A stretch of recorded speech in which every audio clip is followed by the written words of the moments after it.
বনেদি বাড়ির দুর্গাপুজো বাঙালি সংস্কৃতির একটি অবিচ্ছেদ্য অংশ। সঞ্জীব দত্ত চৌধুরীর বাড়িতেও চলছে পুজোর জোর প্রস্তুতি। সব আচার নিয়ম মেনে বেশ কয়েক বছর ধরেই কিন্তু চলছে পূজা। চলুন ঘুরে আসি বনেদি বাড়ির পুজো থেকে।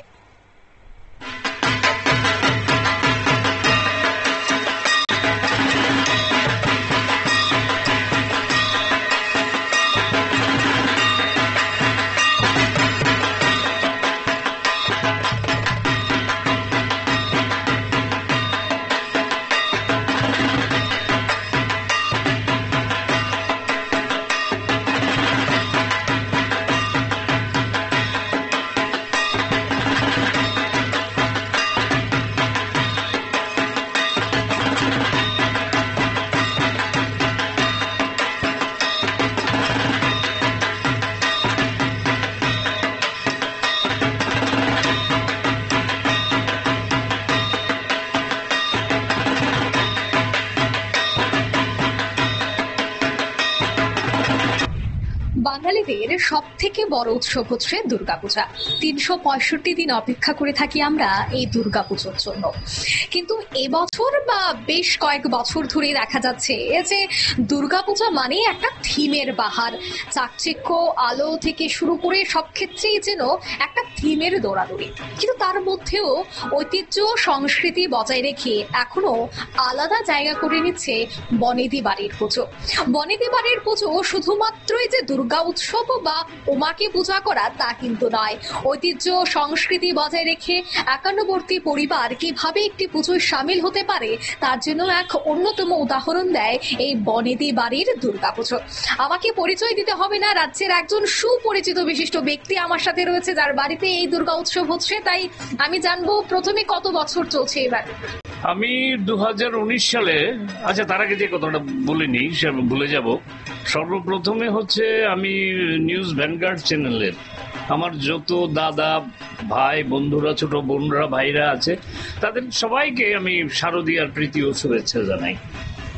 দ্বিতীয় কথা হচ্ছে আমি আপনাদের মাধ্যমে রাজ্যের সমস্ত অংশের মানুষকে বলবো, উৎসব পথে নামার জিনিস, মিলেমিশে একাকার হওয়ার জিনিস। ধনী দরিদ্র, শিক্ষিত অশিক্ষিত,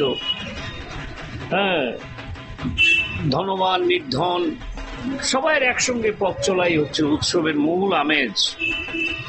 তা আমরা যেহেতু বাড়ির পুজো দীর্ঘদিন সমানে করে আসছি, আমাদের আর ওই উৎসবে পায়ে পা মেলানোটা হয় না। কারণ যারাই আসেন, মার ভক্তরা আসেন, বাড়িতেই ম্যাক্সিমাম সময় কেটে যায়। এখন প্রশ্ন যেটা আপনি করলেন সেটা হচ্ছে কত বছরের পুজো, কি আসলে বিষয়। 2019 সালে আমি বাংলাদেশে আমাদের পৈতৃক ভিটেতে গিয়েছিলাম। এখন চলছে 1432। সেখানে আমাদের গ্রামের, আমাদের বাড়ির যিনি ম্যানেজার ছিলেন, ওয়ান মিস্টার সেন, আমি ওনার বাড়িতে একদিন নিমন্ত্রণ গ্রহণ করেছিলাম। ওনার বংশের লোকজনের আগরতলাতেও আছেন, আমি ওরা শুনে হয়তো খুশি হবেন যে টিভি চ্যানেলের মাধ্যমে তাদের প্রতি আমি কৃতজ্ঞতা জানাচ্ছি। তারা আমাকে একদিন নিমন্ত্রণ করে ওদের বাড়িতে নিয়ে গেলেন, খাওয়ালেন। খুব বাংলাদেশের লোক যা করেন, আতিথেয় পরায়ণ, আতিথেয়তায় তারা। সেখানে ওদের বাড়ির একদম একেবারে বয়োবৃদ্ধ একজন আমাকে বললেন, দেখুন দীর্ঘদিন সময় আমি একটি কাগজ লালিত পালিত করে রাখছি। এটা 1357 বঙ্গাব্দের একটি বাজারের লিস্ট, আমাদের বাড়ির পুজোর একটি বাজারের লিস্ট। লেখাগুলিও অলমোস্ট অস্পষ্ট হয়ে যাচ্ছে, তার থেকে কিছুটা পাঠ উদ্ধার করা যায়। এই কাগজটা এখনো আমার কাছে আছে, 1357 সনের। তার আগের রেকর্ড আমার কাছে তেমন কিছু নেই, অফিসিয়াল রেকর্ড। তো এই ধারা পরম্পরার যে ধারাবাহিকতা, তার ধারক বাহক বর্তমানে আমি। তো সেই ক্ষেত্রে মা কৃপা করে আসেন, মা দয়া করে পুজো নেন।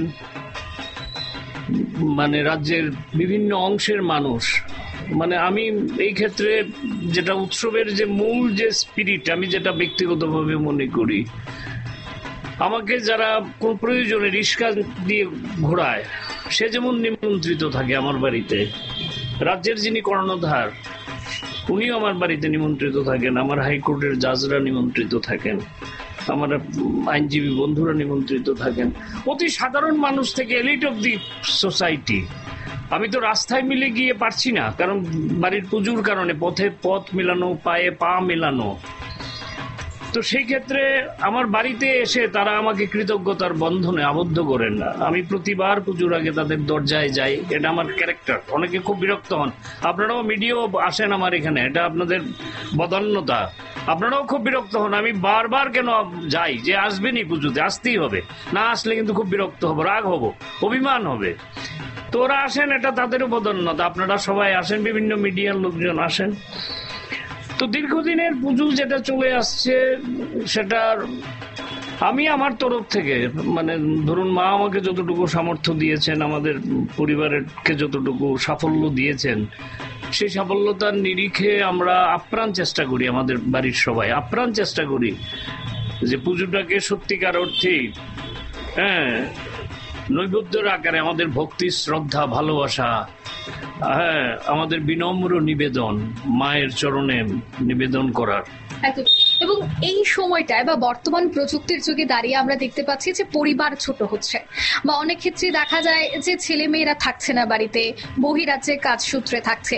তবে কি ওমাকে বাড়িতে আনা মানেই পরিবার একত্রিত হওয়া, তার একটা আনন্দ বেড়ে যায়? দেখুন, আমার পরিবারের ক্ষেত্রে এটা একটা ব্যতিক্রম। অনেকে আপনি যে কথাটা বলছেন, ইট ইজ অ্যাবসলিউটলি কারেক্ট এবং total real estate of affairs, যে মাইক্রোস্কোপিক হয়ে যাচ্ছে এই ডেভেলপমেন্টের কারণে, হয়ে যাচ্ছে মানুষের। মানে বিজ্ঞান আমাদেরকে বেগ দিয়েছে, তাতে কোনো সন্দেহ নেই, কিন্তু কেড়ে নিয়েছে আমাদের কাছ থেকে আবেগটা খুবই কমে গেছে। তো আমার পরিবারের ক্ষেত্রে এটা খুবই ব্যতিক্রম। আমার মেয়ে দীর্ঘদিন সমানে, মেয়ের জামাই দীর্ঘদিন সমানে বিদেশ থাকেন, কিন্তু ওরা কিন্তু পালা করে প্রতি বছর, ওরা তাদের কাছ থেকে যা জানি বা শুনি, যে ওরা সারা বছর ওরা ছুটি নেয় না। কর্পোরেট সেক্টরে কাজ করে, ওরা সারা বছর ছুটি নেয় না। এই বছরের কটা দিন ওরা কিন্তু বাড়ির পুজোতে আসেন। আমার মেয়ে আসে, আমার মেয়ের জামাই আসে, আমার নাতি আসে। সুতরাং আমার পরিবারের ক্ষেত্রে ওই যে মানে আবেগটাই বেশি কাজ করে, বেগের ভূমিকা খুবই কম।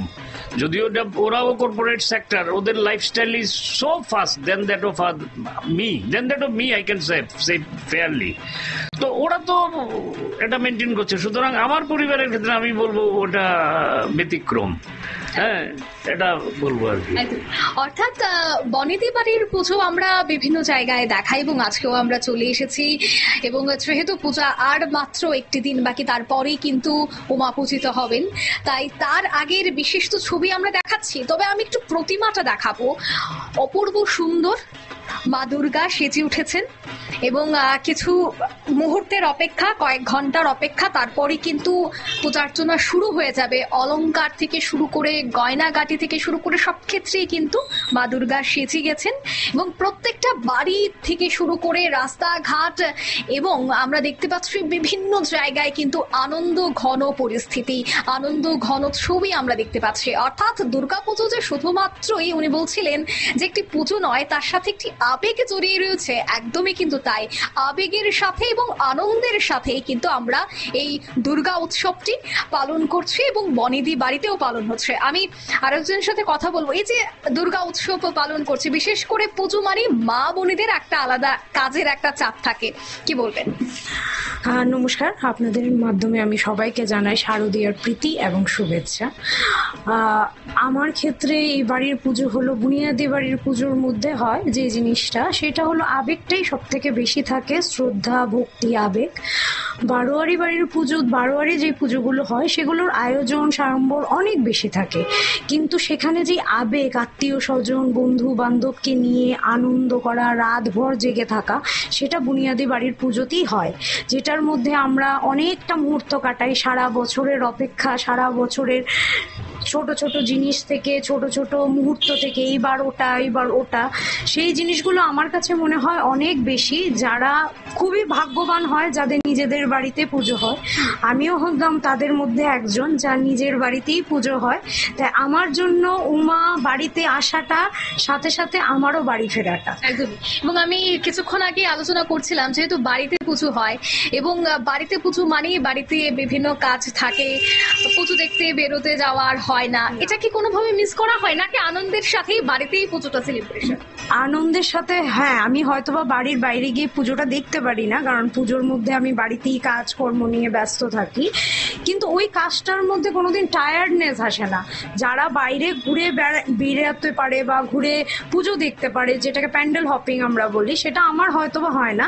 কিন্তু বাড়িতে সময়টা কখন কেটে যায়, মানে আমরা হয়তোবা দশমীর পরে গিয়ে রিয়েলাইজ করি যে হ্যাঁ সময় তো কেটে গেল, মা চলে গেল, কিন্তু আসার থেকে এই 4-5 দিন আমরা হয়তোবা ঘড়ির টাইমটা আর দেখতে সময়টা পাই না। অর্থাৎ 365 দিনের অপেক্ষা, তারপরেই কিন্তু সব থেকে বড় উৎসব দুর্গাপূজা, এবং বাড়িতে দুর্গাপূজা মানেই কিন্তু আনন্দ, উল্লাস, হই হুল্লোড়, প্রত্যেকে মিলেই পূজা উপভোগ করা। ক্যামেরায় জাকির হোসেনের সাথে আমি অঙ্কিতা, নিউজ ভ্যানগার্ড।